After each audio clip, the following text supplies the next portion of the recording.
Graça e paz, meus irmãos queridos. Como disse o nosso irmão Mário Rocha, hoje acaba a nossa conferência da família. Pastor Glênio, logo mais à noite, vai fazer um encerramento. Se eu não me engano, o tema dele vai ser fundamento ou afundamento da família. E o nosso tema agora, estudo do boletim, o nosso título é Rocha ou Areia.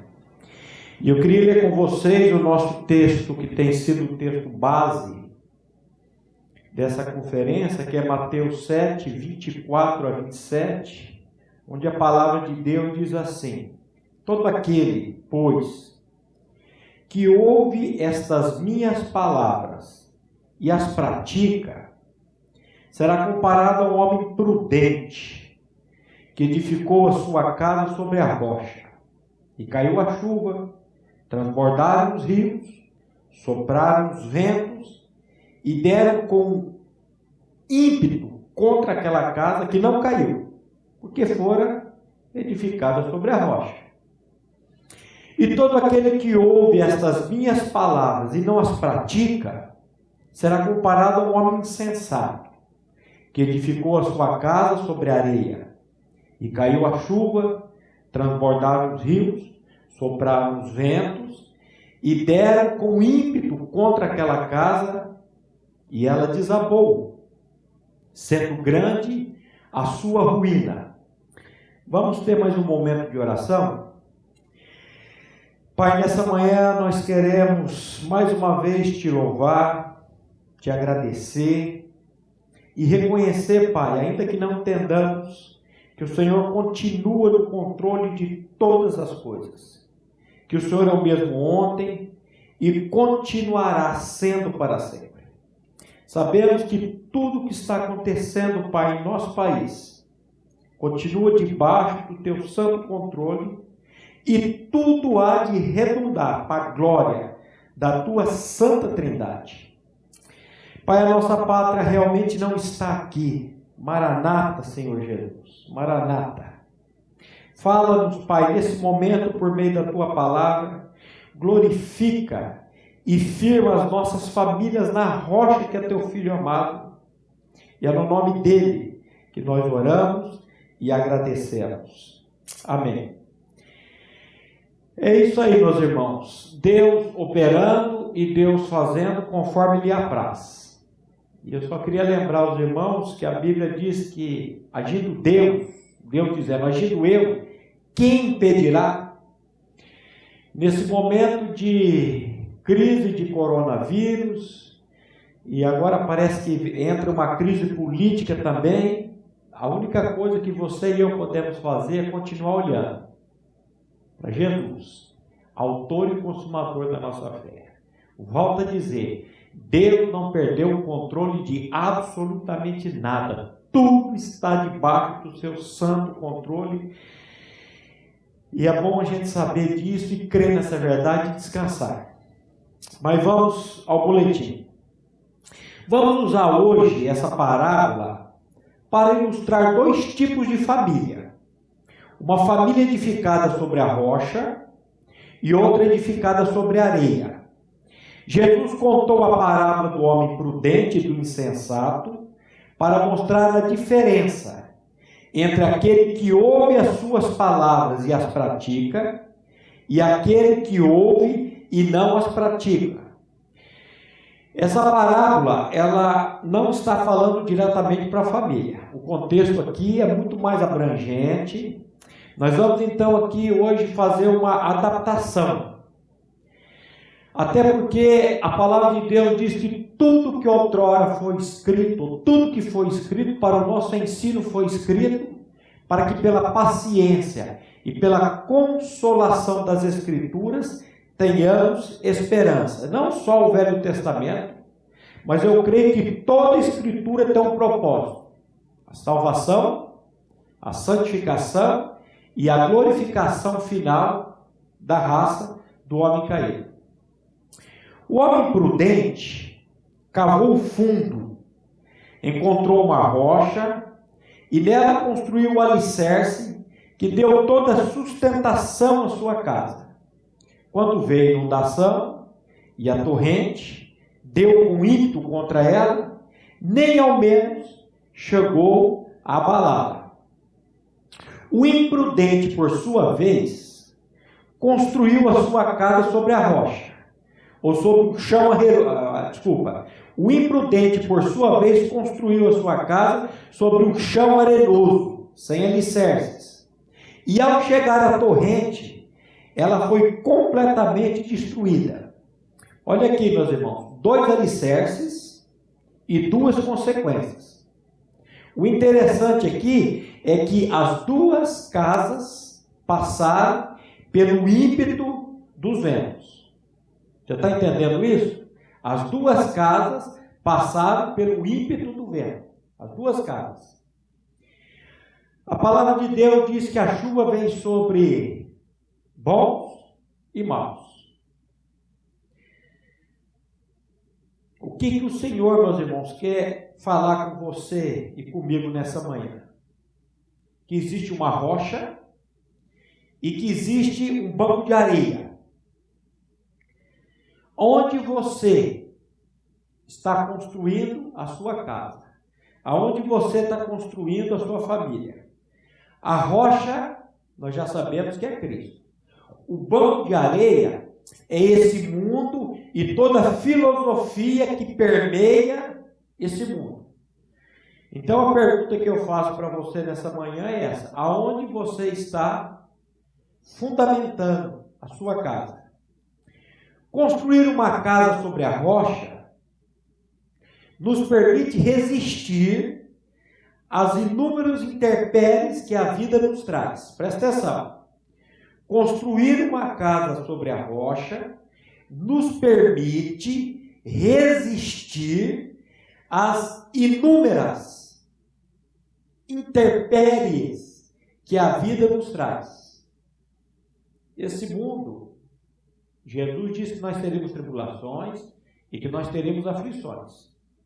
Então, não fique buscando, eu já falei sobre esse assunto aqui, esse cristianismo Disney World, esse cristianismo que eu não vou ter problema, que eu não vou ter dificuldade, porque isso não é bíblico, isso não é verdadeiro, isso é falso. A nossa maior necessidade, portanto, como família, é construir a nossa vida sobre a rocha que é Cristo.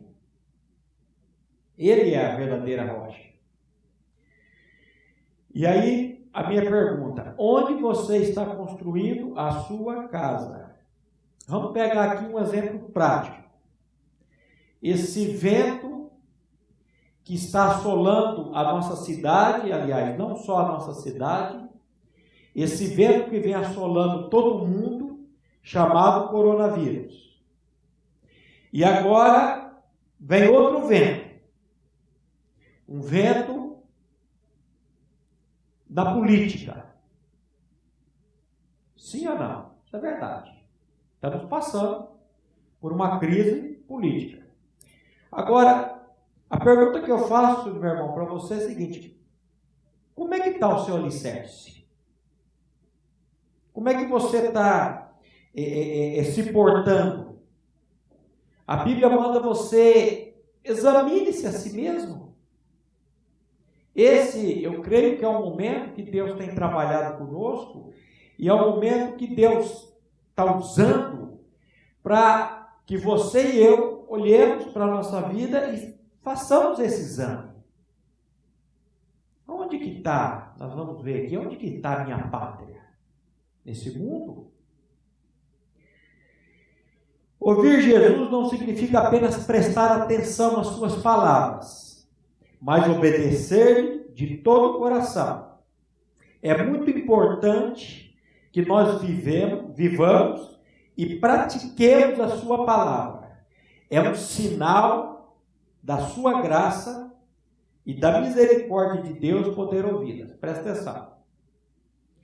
É um sinal, é verdade, é importante que nós vivamos e praticamos a sua palavra. Isso é uma realidade. Agora, é um sinal da graça e da misericórdia de Deus poder ouvi-las.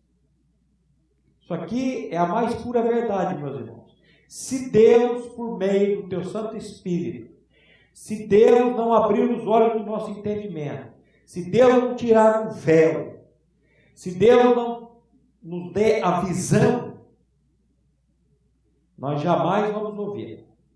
Se Deus, pelo Espírito Santo dele, não tirar essa cera, existe uma cera que ela é do homem mesmo, uma cera do mundo, e eu creio que existe também uma cera de Satanás, uma cera do inimigo, que ele coloca nos nossos ouvidos para que nós não ouçamos a voz de Deus, não ouçamos a palavra de Deus.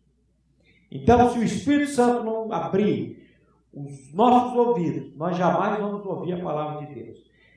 E o nosso Senhor fala isso em Mateus capítulo 13, versículo 16 e 17, quando ele diz assim: bem-aventurados, porém, os vossos olhos, porque veem, e os vossos ouvidos, porque ouvem. Pois em verdade vos digo, que muitos profetas e justos desejaram ver o que vedes e não viram, e ouvir o que ouvis e não ouviram. Vou repetir. Sem a operação da graça de Deus, jamais o ouviremos. Precisamos de uma operação de Deus para que nós possamos ouvir a sua palavra. E de uma maneira prática, meu querido, você pode fazer uma oração a Deus dizendo assim: Senhor, abra os meus ouvidos para que eu possa ouvir a tua palavra. Senhor, abre os meus olhos para que eu possa enxergar a tua palavra, não somente o logos, mas que eu possa ter o rema, eu possa ter a revelação dessa verdade. Faça essa oração, meu irmão, nessa manhã. Você que não tem certeza ainda do ouvir de Deus, do chamado de Deus, faça essa oração simples. Deus, por tua graça, abra os meus ouvidos espirituais, abra os meus olhos. Na epístola de Paulo aos Efésios, ele faz uma oração pedindo para Deus abrir os olhos do entendimento ou os olhos do coração. Jesus continua falando por meio da sua palavra e de seus ministros espalhados mundo afora. Se não praticarmos o que ouvimos, recebemos a sua graça em vão. Eu estou dando risada aqui porque você vai me dizer assim: mas você acabou de dizer que se não for, que eu só vou ouvir por meio da graça de Deus, como que agora você vem dizer que eu tenho que praticar? Porque está dizendo aqui, se eu não praticar, eu estou recebendo a graça de Deus em vão. Como que eu recebo a graça de Deus em vão? Como é que funciona isso? Isso aqui não se explica, meu irmão. Aqui entra essa coisa maravilhosa que é o casamento entre a soberania de Deus e a responsabilidade humana.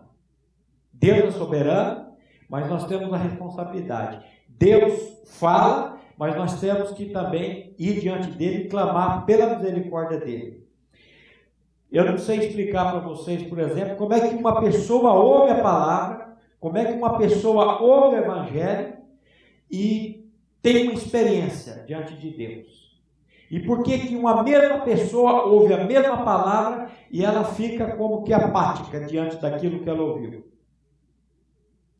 Ou ouve a palavra e diz assim: acerca deste assunto te ouviremos em outra ocasião.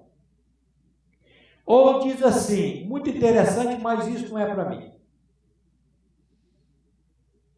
Na palavra de Deus encontramos muitas menções sobre o tema família. Logo no seu primeiro livro, o Gênesis, encontramos a formação da família com o casal Adão e Eva. Presta atenção. A formação da família começa com o casal. Os filhos são a extensão da família. Os filhos vêm e os filhos vão. Essa madrugada, minha filha esteve aqui conosco durante 2 semanas. Ela casou, está morando em Governador Celso Ramos. Nessa madrugada, ela voltou para a casinha dela. E a família, ela começa com o casal.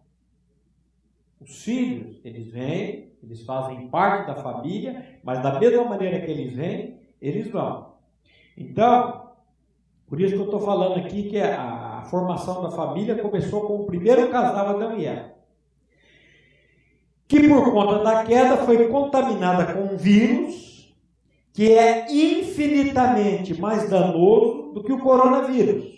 Porque além de ceifar a vida da física, tem o poder de lançar a alma no inferno. Jesus vai dizer isso lá em Mateus 10, 28, não precisamos ler. Mas esse vírus, chamado pecado, ele é infinitamente mais prejudicial, infinitamente mais perigoso do que o coronavírus. Porque esse vírus chamado pecado, chamado iniquidade, além dele ceifar a tua vida, ele tem o poder de levar a sua alma para o inferno. O nome desse vírus é pecado, iniquidade. Essa contaminação acontece dentro do útero de nossas mães, ou para sermos mais exatos, no preciso momento em que o espermatozoide fecunda o óvulo. Todos nascemos contaminados pelo pecado. É duro, mas é a mais pura verdade. Nós já nascemos contaminados com esse vírus chamado pecado. E eu quero voltar aqui agora para você, mãe, que está grávida, que está aí nessa alegria aguardando a vida desse filho ou dessa filha. Eu queria dizer para você que dentro do seu ventre, dentro da sua barriga, existe uma criança, está tendo a formação de um serzinho completamente egoísta. De um serzinho completamente, ele vai querer, logo nos primeiros meses de vida, ele vai querer tomar as rédeas, ele vai querer ditar as regras da sua casa. Isso é a palavra de Deus que está dizendo. E no Salmo 51,5, o salmista diz assim: eis que eu nasci na iniquidade, e em pecado me concebeu a minha mãe. Presta atenção. Eis que eu nasci na iniquidade, e em pecado me concebeu a minha mãe. Por conta do pecado, todos nós, sem exceção, nascemos destituídos da glória de Deus. E uma das provas do que a palavra de Deus está dizendo é somente você olhar um pouco os noticiários e vocês vão descobrir que nesse tempo de quarentena a violência doméstica aumentou drasticamente. Eu andei vendo umas pesquisas aí, cerca de 41% a mais de violência doméstica. Espera lá. A pessoa está em casa, casal, com a família, e vem de ser um momento de lazer, vem de ser um momento de comunhão, vem de ser um momento ali de estar um cuidando do outro, a violência aumenta. Como é que você explica isso, meu irmão? A palavra de Deus está dizendo. O pecado, a iniquidade. Então nós já nascemos com essa natureza iníqua dentro de nós, e ela está aí operando, mexendo, trabalhando. Por isso que nós precisamos, eu estou voltando para o boletim, por isso que nós precisamos nascer de novo, ou nascer do alto. O que é o novo nascimento? Você já conhece bem. A nossa comunidade ela tem essa rocha do Evangelho do Novo Nascimento. O Novo Nascimento, trocando em miúdos aqui, meus irmãos, é Deus em Cristo tirar de dentro de nós a nossa iniquidade e colocar dentro de nós, não roubo religioso, mas colocar dentro de nós a pessoa do Filho dele, que nós vamos tratar aqui. Jesus veio como encarnação do Evangelho da Graça para restaurar todas as famílias da terra. Presta atenção. Jesus veio como encarnação do Evangelho da Graça para restaurar todas as famílias da terra. Porque todas as famílias depois de Adão, elas nascem contaminadas com esse vírus, a iniquidade ou o pecado. Imediatamente após a queda da primeira família, temos um relato bíblico, o chamado proto-evangelho. Proto no grego significa início, primeiro. O evangelho significa boa notícia, boas novas. Temos na seguinte passagem a promessa do Messias, que haveria de vir para pisar a cabeça da serpente, o diabo, ainda que o seu calcanhar viesse a ser ferido em sua crucificação.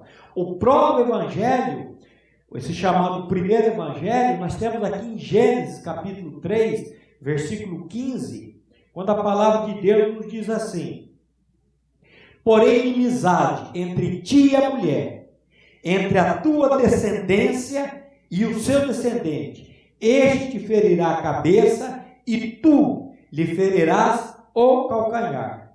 Essa profecia aqui, meus irmãos, ela foi cumprida em Jesus Cristo, lá em João 12:32.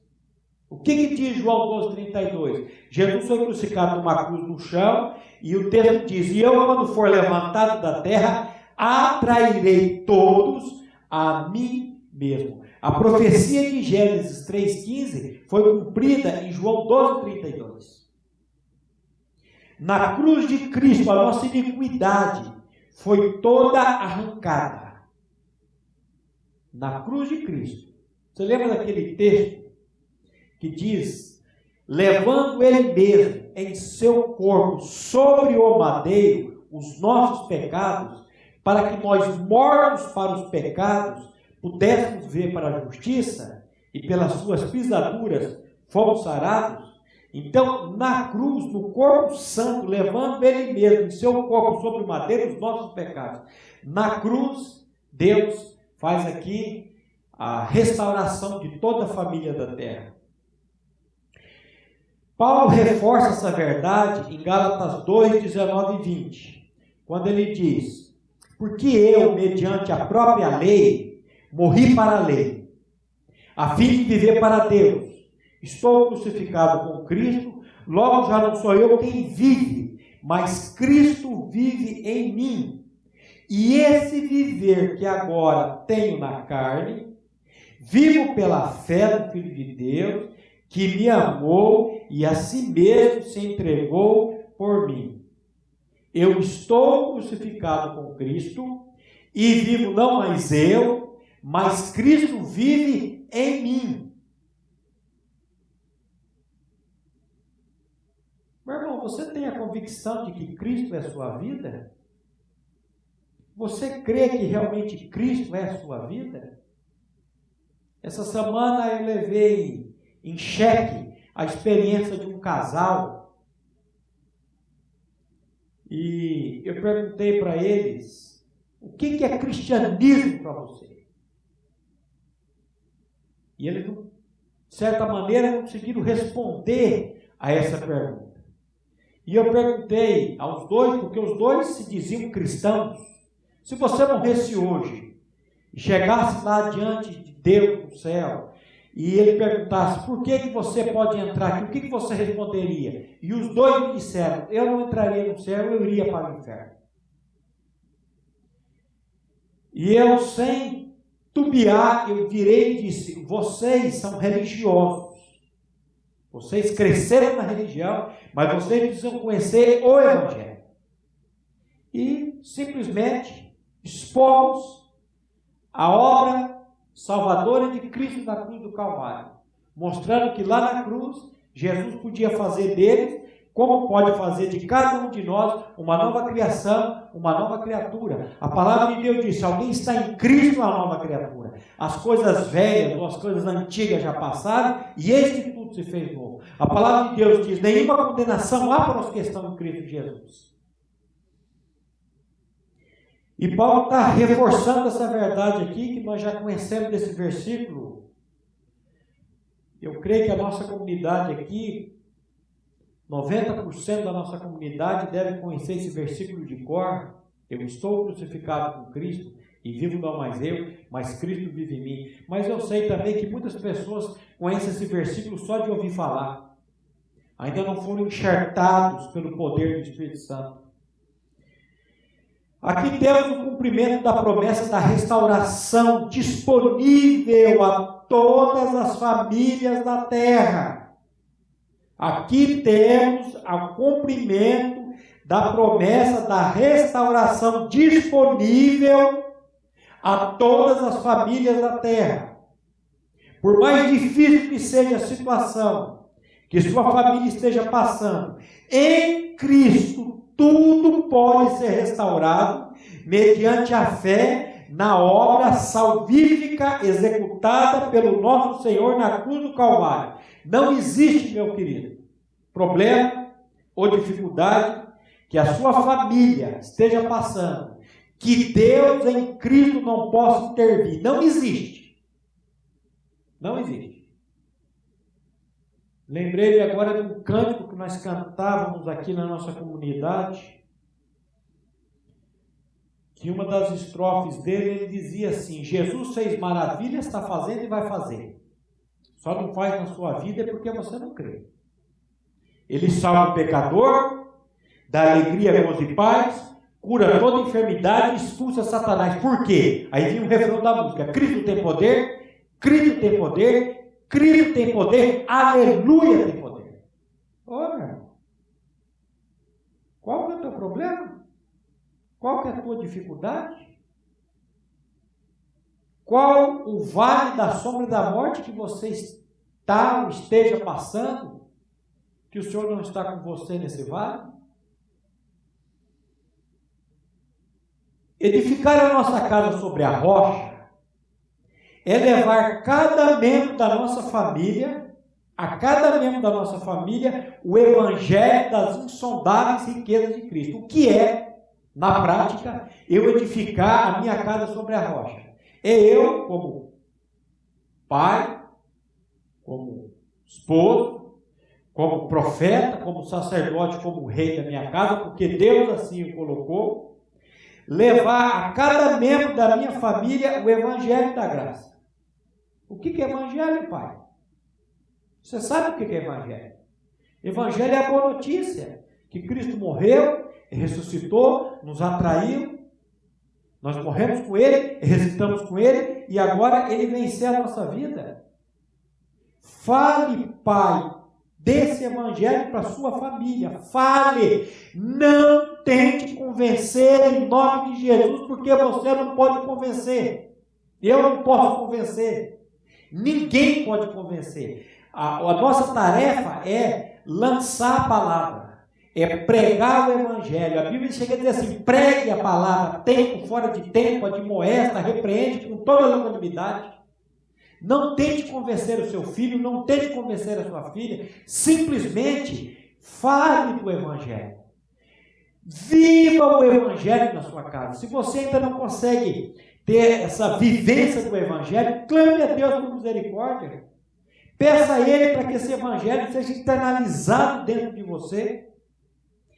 Quem é a verdadeira rocha? Voltando para o boletim. Quando o apóstolo Pedro faz aquela confissão, patrocinada pelo próprio Deus, dizendo em Mateus 16:16, tu és o Cristo, o Filho do Deus vivo, logo na sequência Jesus vai dizer no versículo 17, então Jesus lhe afirmou: bem-aventurado é Simão Barjonas, porque não foi carne e sangue que tu revelaram, mas o meu Pai que está nos céus. E no versículo seguinte Jesus vai acrescentar, no versículo 18, também eu te digo que tu és Pedro, e sobre essa pedra edificarei a minha igreja, e as portas do inferno não prevalecerão contra ela. Olha que coisa linda, meus irmãos. A minha igreja, Jesus está dizendo. Às vezes eu ouço as pessoas dizendo assim: fulano pensa que é dono da igreja, ciclano pensa que é dono da igreja. Você já viu isso? A igreja só tem um dono, meu irmão. O dono da igreja chama-se Jesus Cristo. E a igreja, nós vamos ver aqui, são os salvos. A Bíblia diz que Deus não habita em templos feitos por mãos de homens. Agora nós estamos vendo isso mais do que nunca. Eu estou aqui com 2, 4, 6, 7 irmãos. O André levantou a mão lá em cima, não esquece de mim não, pastor. Nós estamos aqui com 7 irmãos. E onde que a igreja está? Parte da igreja está aqui, nós temos parte de irmãos aqui. Muitas vezes, tem que tomar muito cuidado com isso, porque muitas vezes nós damos como é que eu posso dizer? Muito valor, obrigado, irmão, muito valor para a estrutura. A estrutura é fundamental, lógico que é fundamental, não estou dizendo que é a estrutura, mas a estrutura aqui, meu irmão. Quando o senhor vier arrebatar a igreja dele, a estrutura vai. Então, atente para isso, meu irmão. Não fique tão preocupado com a estrutura. A igreja, nós vamos ver aqui, é os chamados para fora. E a igreja com I minúsculo é a igreja com I maiúsculo. A igreja com I minúsculo eu chamo de denominação. Batista, presbiteriana, católica, assembleia, tem tantas. Dizem aí, uma média de 86 mil denominações. E você não encontra o nome de nenhuma delas na Bíblia. E existe a igreja com I maiúsculo. A igreja, os salvos. Toda pessoa que nasce de novo, que crê na pessoa, que crê na obra redentora de Cristo Jesus, ela começa a fazer parte da igreja de Deus, do corpo de Cristo. Essa é a igreja que nós temos que estar preocupados com ela. Então, cuidado com esse negócio aí de que o dono da igreja é Jesus Cristo. O dono da igreja é aquele que comprou a igreja com o seu sangue. Resgatou essa igreja. A igreja é você, a igreja sou eu. Ao verificarmos na língua grega a expressão utilizada por Jesus, descobrimos que somente Jesus é a verdadeira rocha. Esses versículos, onde Jesus e Pedro aqui estão conversando, ele mostra que somente Jesus é a verdadeira rocha. O nome Pedro significa Petros, traduzido também como pedregulho, faísca de pedra. Quando Jesus se refere a si, ele utiliza a palavra pedra, que significa rocha maciça, rocha grande. Assim, a verdadeira rocha é a pessoa de Cristo Jesus. E a pergunta que nós fizemos aqui no início, e eu quero voltá-la agora, mais algumas vezes, aonde você e eu estamos construindo a nossa família, sobre a rocha? E essa rocha aqui, meu irmão, essa palavra no grego aqui,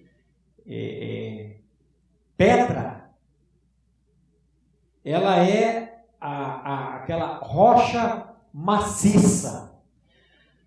A palavra usada para Pedro, Petros, pedregulho, faísca de pedra, uma pedra pequena, é uma pedra que você pega e você pode lançar longe. A pedra aqui que é Cristo, meus irmãos, pode juntar aí 1 milhão de montanha. Montanha é o apelido do nosso irmão Hélio aqui. Nosso irmão Hélio, ele é uma pessoa que ele é meio avantajada, tanto para cima como dos lados. O bicho é um mastodonte. Eu já fui com ele na academia e eu vi ele fazendo supino com 100 e tantos quilos, brincando com a barra. O bicho é forte. Mas eu vou dizer uma coisa para vocês. Se juntar 1 milhão de Hélio, ele não mexe com essa rocha, porque essa rocha, ela é maciça. E essa rocha, meu irmão, essa rocha é Cristo. Aonde você está edificando a sua casa, onde você e eu estamos edificando a nossa família. Não podemos colocar outro fundamento que não seja Cristo para governar as nossas famílias. O apóstolo Paulo fala sobre isso em 1 Coríntios 3, versículos 10 e 11. Segundo a graça de Deus que me foi dada, olha como é que o apóstolo começa. Segundo a graça de Deus que me foi dada, lancei o fundamento como prudente construtor, e outro edifica sobre ele. Porém, cada um veja como edifica, porque ninguém pode lançar outro fundamento, além do que foi posto, o qual é Jesus Cristo. Qual é o fundamento, meus irmãos? É a pessoa de Cristo. Nossas famílias precisam ser estruturadas na pessoa e obra de Cristo Jesus. Ele, e somente Ele, é a verdadeira rocha. E quando você tiver acesso ao boletim, você vai ver que essa palavra rocha aqui, ela está escrita em negrito e toda letra maiúscula, porque essa rocha aqui está mostrando, está testificando a pessoa de Cristo. Nos seus 40 anos de peregrinação pelo deserto, o povo de Israel deve ter passado bastante tempo entre as regiões rochosas da península do Sinai e do sul da Palestina. Petra, a capital de Edom, foi escavada na mais pura rocha vermelha do local. As rochas da Palestina desempenham um papel preeminente na história bíblica. Dentro do simbolismo bíblico, Deus é a rocha do seu povo. Nós vemos isso em Deuteronômio capítulo 32, no versículo 4. Eis a rocha, suas obras são perfeitas, porque todos os seus caminhos são juízo. Deus é fidelidade e não há nele injustiça, é justo e reto. Como que eu senti agora a ausência dos irmãos para compartilhar com a leitura. Eu comecei lendo aqui, dando aquele tempo. Eis a rocha, está dizendo aqui, suas obras são perfeitas, porque todos os seus caminhos são juízo. Deus é fidelidade, não há nele injustiça, ele é justo e reto. Nos primeiros tempos da ocupação da Palestina pelo povo de Israel, era uma precaução racional usar a qualidade natural defensiva dos lugares rochosos para edificar cidades e fortalezas. Tais localidades se tornaram praticamente inexpugnáveis em face das técnicas militares da época. Somente a traição oferecia alguma possibilidade de captura. As rochas ofereciam abrigo e proteção em face dos temporais e também serviam de fonte de água para Israel no deserto. É fato bem conhecido que nos lugares rochosos a água se infiltra no solo para aflorar em lugares inesperados, sob forma de fontes. E é claro que Deus guiou Moisés a lugares onde isso podia acontecer. O Novo Testamento transfere essa imagem para Cristo, a rocha, de onde o seu povo bebe para ser dessedentado. Lá em 1 Coríntios capítulo 10, versículo 4, a palavra de Deus nos diz assim: e beberam da mesma fonte espiritual, porque bebiam de uma fonte espiritual que os seguia, e a pedra era Cristo. Olha aqui, meus irmãos, que coisa interessante. A rocha, ela dá proteção nesse tempo de corona, de instabilidade política. Como é que você está? Nós temos uma rocha para correr. Nesse momento de sede, onde você está matando a sua sede, e o texto está dizendo aqui, e beberam da mesma fonte espiritual, porque bebiam de uma pedra espiritual que os seguia, e a pedra era Cristo. Ele, meu irmão, somente Ele pode nos descedentar. Somente a pessoa dele pode trazer essa estabilidade para nós. Somente ele pode saciar a nossa sede, para que possamos, com ele mesmo, saciar a sede dos nossos familiares. Pois temos nele a promessa de que do nosso interior fluiria um rio de água viva. Você presta atenção como é que Deus faz? Primeiro ele nos descedenta, primeiro ele nos sacia, e agora ele vai nos usar. No curso de educação de filhos, nós trabalhamos muito em cima daquele versículo de 2 Coríntios, quando Paulo fala que Jesus, ele nos deu o ministério da reconciliação, para que primeiro nos reconciliássemos com Deus. Primeiro eu me reconcilio com Deus, depois eu recebo o ministério da reconciliação, e agora eu posso reconciliar a minha família com Deus. Aqui é a mesma coisa. Primeiro ele mata minha sede, ele me sacia, e depois ele, olha o João 7,37, quando Jesus diz assim, no último dia, 37 e 38, no último dia, o grande dia da festa, levantou-se Jesus e exclamou, se alguém, presta atenção nesse se alguém tem sede, venha a mim e beba. Quem crê em mim, como diz a Escritura, do seu interior fluirão rios de água viva. Quem tem sede, se alguém tem sede, venha a mim e beba. A obra de Deus, meu irmão, ela já foi feita. Jesus, quando rende o Espírito na cruz, lá em João 19,30, ele diz, tudo está consumado, tudo está pronto. E depois o profeta vai dizer, vinde e comprai, sem dinheiro e sem preço. O que é isso? É graça. Meu irmão, não seja um ouvinte negligente. Você que está tendo a oportunidade de ouvir novamente hoje, ou você que está tendo a oportunidade, eu mandei aqui o link do nosso estudo para algumas pessoas, várias pessoas que estou atendendo, famílias com problemas e dificuldades. Ouça, meu irmão, o que a palavra de Deus, não é o que o pastor Maurício está dizendo, é o que Deus, por meio da palavra dele, está dizendo para você nessa manhã. Ele tem dito para você desde sexta-feira, com o nosso irmão Márcio, trazendo aquela palavra maravilhosa. O que ele vai repetir hoje novamente, por meio do pastor Glenn, porque nós não temos nenhuma novidade para trazer para vocês aqui. Se Deus assim o permitir, nós continuarmos aí, o ano que vem, e você ouvir a conferência da família, se você comparar uma com a outra, você vai ver que a essência é a mesma.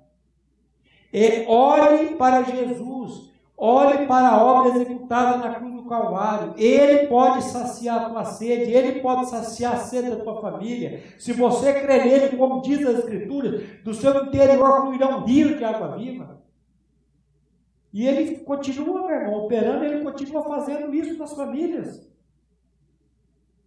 A Bíblia diz que ele é o mesmo ontem, hoje e o será eternamente. O tempo não muda o caráter de Deus. O mesmo Deus que fez no futuro, faz no presente, fez no passado, faz no presente e fará no futuro para a glória dele. Agora, infelizmente, essa bendita rocha tem sido, ora, negligenciada, rejeitada, ora, negligenciada pelos seus construtores. Olha aqui, isso aqui é muito sério, meus irmãos. Infelizmente, a bendita rocha que é Jesus Cristo, ela tem sido rejeitada e negligenciada pelos seus construtores. Pedro afirmou isso diante do Sinédrio, em Atos capítulo 4, versículo 11. Este Jesus é a rocha rejeitada por vós, os construtores, o qual se tornou a pedra angular.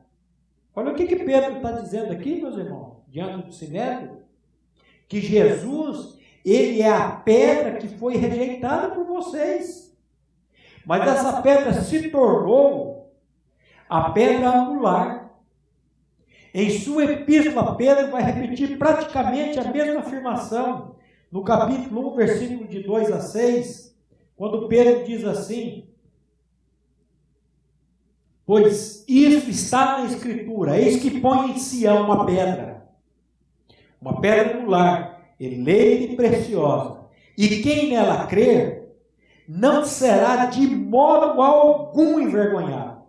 Para vós outros, portanto, que credes, é preciosa, mas para os descrentes, a pedra que os construtores rejeitaram veio a ser a principal pedra angular, e pedra de tropeço e rocha de ofensa. Quem é Cristo para você, meu irmão? A pedra rejeitada ou a pedra angular? Olha o que Pedro está dizendo aqui, que ele colocou em Sião uma pedra angular, e ela é eleita e ela é preciosa, e ele diz assim: quem nele crer, não será de modo algum envergonhado. Você lembra quando Paulo diz lá em Romanos, não me envergonhe do Evangelho? Porque o Evangelho é o poder de Deus. Aí ele continua dizendo, para vós outros, portanto, que credes, para vocês que creem, é preciosidade, mas para os descrentes, a pedra que os construtores rejeitaram, essa veio a ser a principal pedra angular, pedra de tropeço e rocha de ofensa. Que tristeza quando eu vejo isso, meu irmão.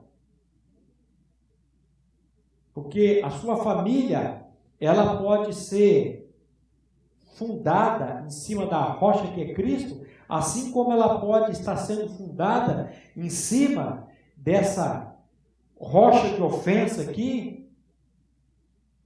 E aqui nós estamos falando, queridos, de valores eternos.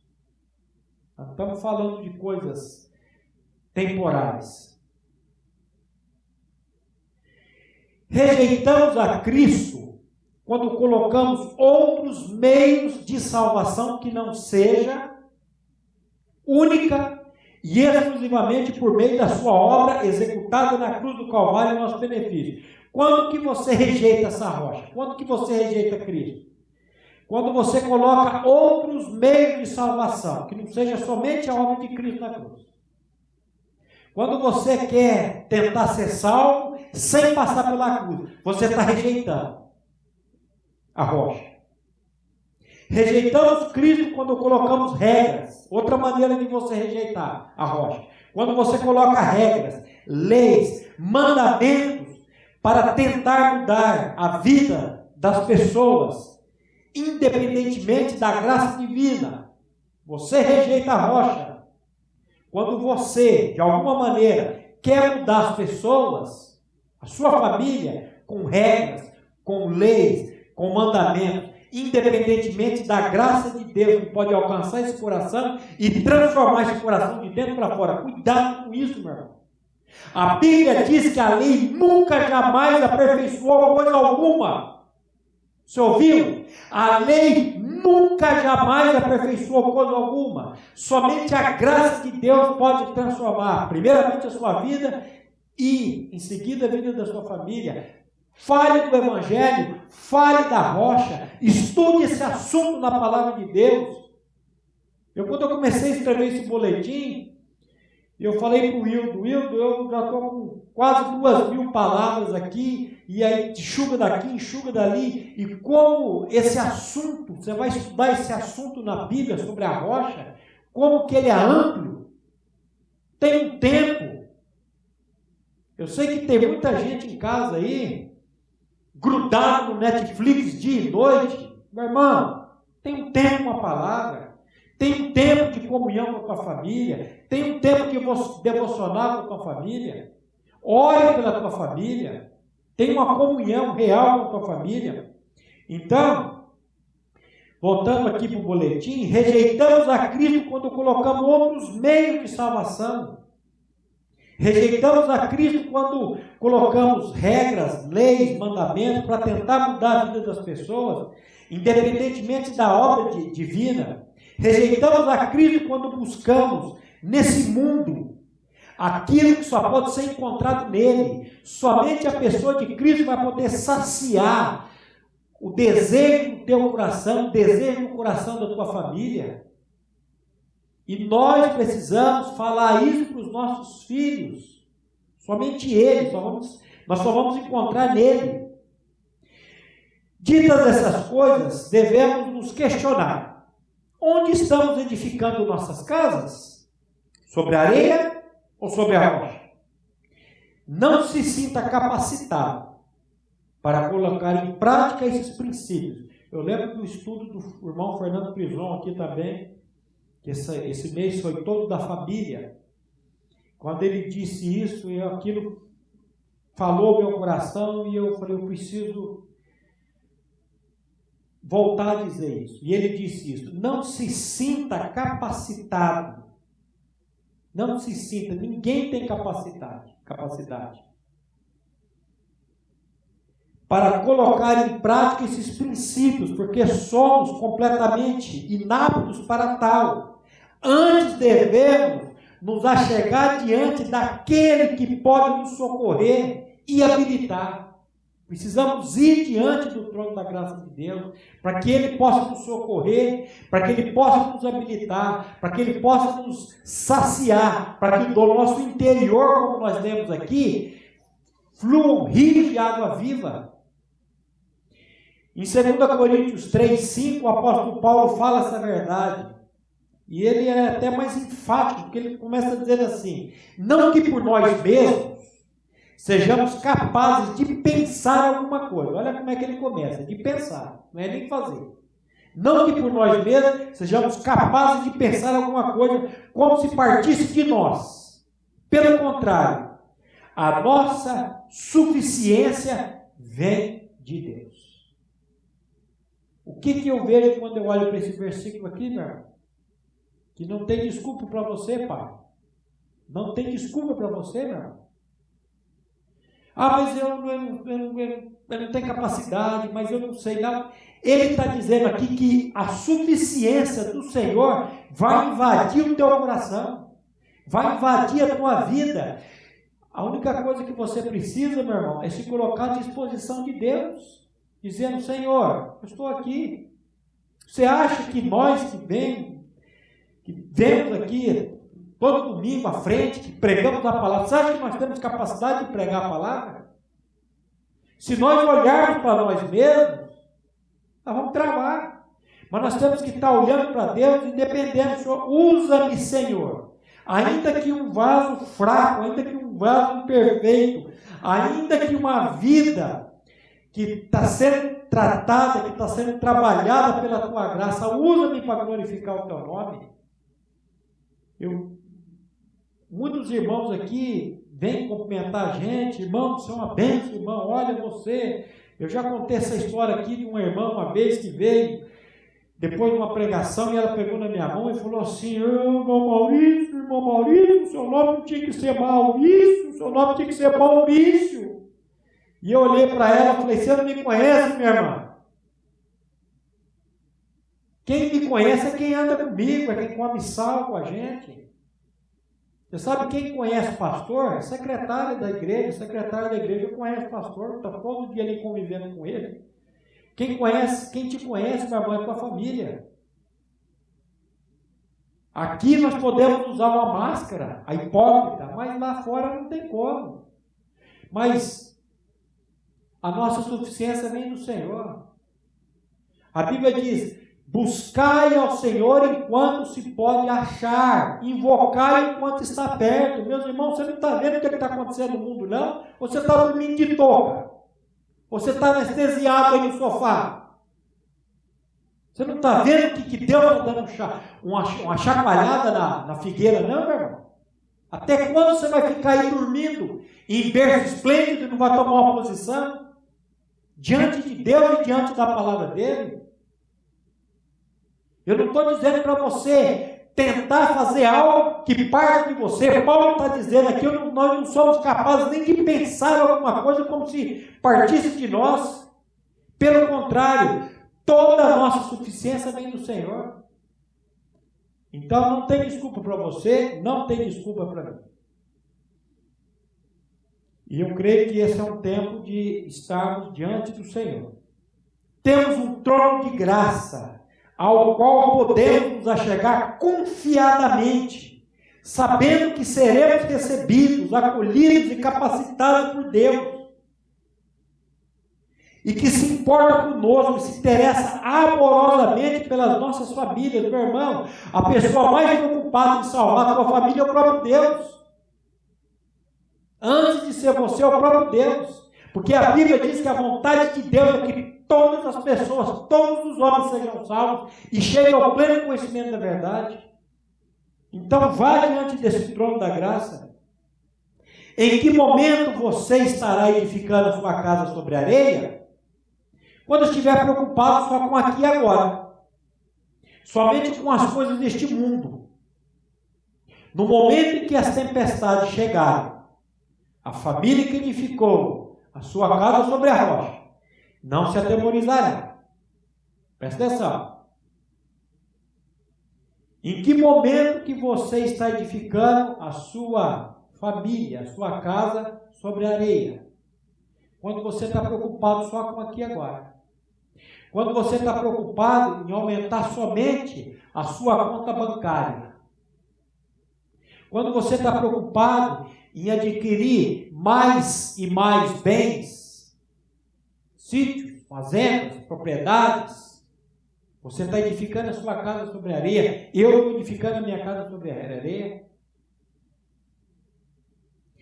E aí o que acontece? No momento que as tempestades chegarem, e elas vão chegar, e elas estão chegando e vão chegar mais. Não estou aqui querendo ser aqui o pastor terrorista. Mas se você olhar para a palavra, vamos, nessa terça-feira, com a graça do Pai e o pastor Érico, vamos ter uma palavra aqui e eu vou falar um pouco sobre isso. Não é um terrorismo, mas a palavra já está deixando de sobreaviso. Nós vamos ler aqui Marcos 13, na terça-feira, se Deus permitir, e você vai encontrar pelo menos 3 vezes o nosso Senhor dizendo assim, eis que vos deixo de sobreaviso. Tudo isso que está acontecendo aí, o Senhor já está avisando a palavra dele. Aí, quando vier as tempestades, meu irmão, aquele que edificou a casa sobre a rocha, ele não vai se atemorizar. Ele não vai se atemorizar. Que o bendito Espírito Santo de Deus, que o bendito Espírito de Deus possa abrir os nossos olhos para edificarmos nossas famílias somente na rocha que é Cristo Jesus. E eu queria orar agora por você e pela sua família, e pela minha família também, pela família dessa comunidade. Pai, mais uma vez nós te louvamos e te agradecemos pelo privilégio que temos de anunciar as virtudes daquele que nos chamou das trevas para a sua maravilhosa luz. E nesse momento, Pai, eu tenho certeza que a tua palavra, que é uma espada que corta, é uma espada de 2 gumes, está agindo na vida de cada irmão que nos acompanhou, dos irmãos que amam nos acompanhar pela tecnologia da internet. E a nossa oração, Pai, é que o teu Santo Espírito visite cada família. Eu coloco, Pai, a minha família diante do trono da tua graça, coloco a vida da minha filha que está na estrada, pedindo o teu cuidado, pedindo a tua orientação, e principalmente, Pai, a revelação da bendita pessoa do teu filho. E que, Pai, isso se estenda a cada família que nos acompanha, as famílias dessa comunidade. Glorifica, Pai, o seu nome nas nossas vidas. Deus, dê a cada um de nós um genuíno arrependimento e um novo nascimento para que possamos aprender e a descansar na rocha, que é Cristo Jesus. E é no nome dele, Pai, que nós oramos e agradecemos a Ti. Amém. A Livraria PIB Londrina procura selecionar cuidadosamente seus títulos e autores a fim de oferecer um conteúdo alinhado com o Evangelho de Jesus Cristo. Bíblias, livros de teologia, devocionais, literatura infantil, biografias, comentários bíblicos e muito mais. Dispomos também de um acervo de CDs e DVDs das mais de 5.000 mensagens ministradas na Primeira Igreja Batista em Londrina. Visite a Livraria PIB Londrina e conheça ainda mais. Livraria PIB Londrina, de segunda a sexta, das 13h30 às 18 horas.